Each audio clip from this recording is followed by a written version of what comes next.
Hello, and welcome to the Publish Club, the podcast.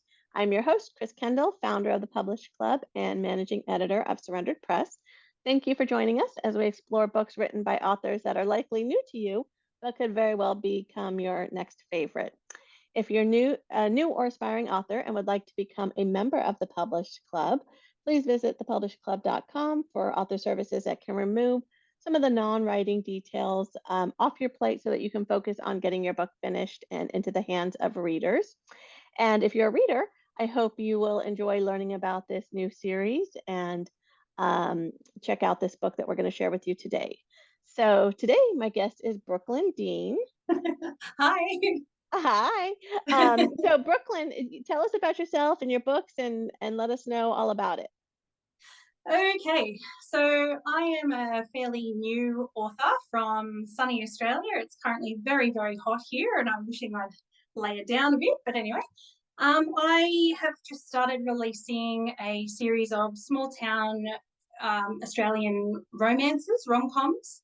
So very heavy blend of romance and of comedy and lots of laughs, which I feel is very typically Australian as well. I have released a novella, which is currently free and available everywhere, which is this one here, if you can see it. So it's called Meet Me in Moonshine.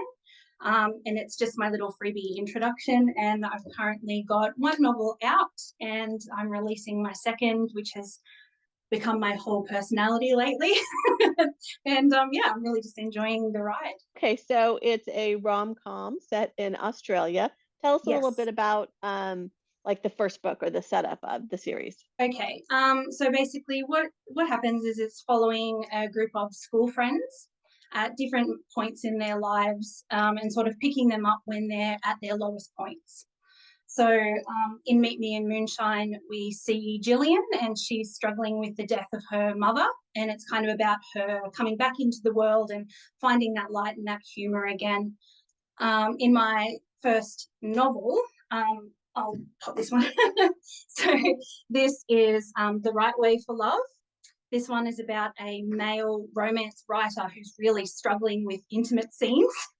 And that's what his publisher is demanding because that's what readers want. So we kind of meet him in his career crisis, and he is really trying to pen those words that will resonate with his romance readers while trying to hide that identity that he is in fact a guy writing romance. And then yeah, in June I've got my next novel coming out. I don't have a copy of it to show, but I do have the cover, which is just, I'm so in love with it. So this one is The Insufferable Adam James, and here we meet another two friends. One has suffered a tragedy in her life, so she's gone to live in Sydney, but she comes back to try and make peace with her past and herself and gets swept up in a romance that she thought she left behind, with the insufferable Adam James, who she spent more of her time hating than loving. Oh, enemies to lovers. I love that. Yeah, it's been really fun to write the banter. I had to cut like 35,000 words of Wow. dialogue because they took over. Well, you should keep that for a freebie, a lead magnet or something, the Yeah, that bonus would be scene. really cool. Yeah, yeah, from the editing floor. Yes, exactly. The clippings. Right now, you said the first book is just a novella and you use that as sort of an entry point for the Yep, series. yep. And then the You meet rest, all the characters in that one. okay. And then the second book is the longer full novel. Yep. Okay. And then the third one, will that also be a full length novel? Yes, yep, full length novel. I'm currently in formatting for that, so that's coming out in June, and I'm so excited. Oh, good, good. And then what's planned after that one? After the third, will there be a fourth or a new series or what? Yeah, so I have another two planned in this series, and then I'm going to sort of spin my energy into more romantasy. So I dabbled a little bit for a short story for a charity anthology that's coming out, also in June, for a signing event, which will be my first signing. I'm really excited about. It's called Once Upon a Fairy Tale is the signing, and the book is Ever After, and it's just a sort of twist on classic fairy tales.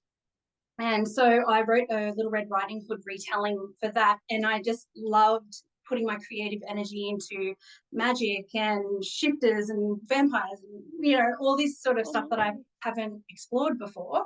So I'd really like to kind of tease that out into a new series as well, maybe some short stories that are all interconnected. And yeah, we'll see where that goes. But yeah, that's yeah, really fun. Okay, so a signing, Once Upon a Fairy Tale, and where will that be? anyway, that's going to be in Western Sydney in June. Okay. So it'll be my first signing as a brand new author, and I'm so excited to just sort of see everyone and see how it works and all the different merch that people bring. It's going to be It, awesome. yes, that sounds amazing. Oh, that'll be really fun. And hopefully lots of listeners will be out there in line, ready to buy your books, get them signed, shake your hand, take some pictures. I That's the hope best so. part. It's going to be a real moment there, ticking it off the bucket list. For So sure. I always like to ask, like, what got you started in writing? What brought you to this point of getting that first book done? something I've always wanted to do, but I also feel like COVID kind of kicked everyone in the pants to, do the things they want to do and to tick those items off their bucket list. Yeah, I just kind of made it happen. Enough was enough, and I thought, you know what, time is short, life is short, why not? And I went for it. Oh, that's So great. Good for you. yeah, And it sounds, if you've already got three done and a couple more planned, you're moving quickly. So that's really nice. You're yeah, at a good yeah. pace. I'm really enjoying having a channel for my creative energy because I feel like I did not very much with it for so long.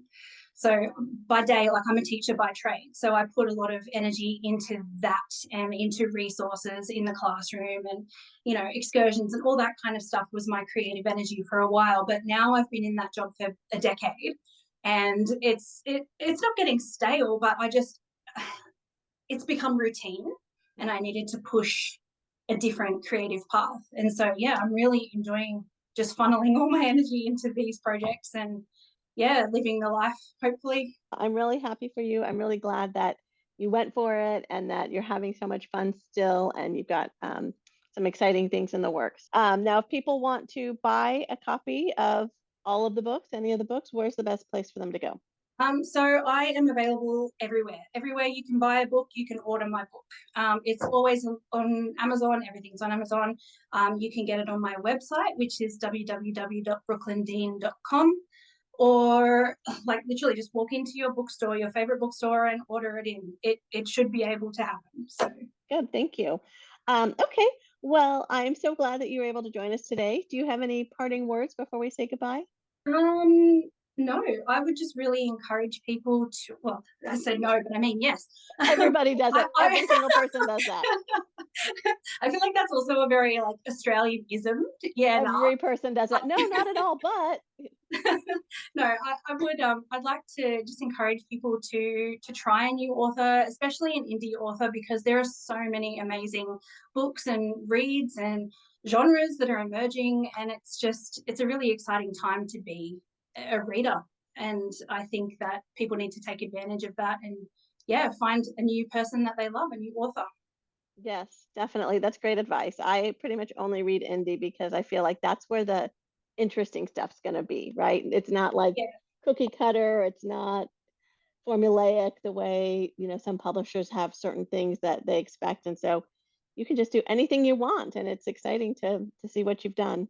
yeah. I feel like indies really bring what the readers want, whereas the big publishers perhaps they're caught up in that formula of making money rather than making passion projects.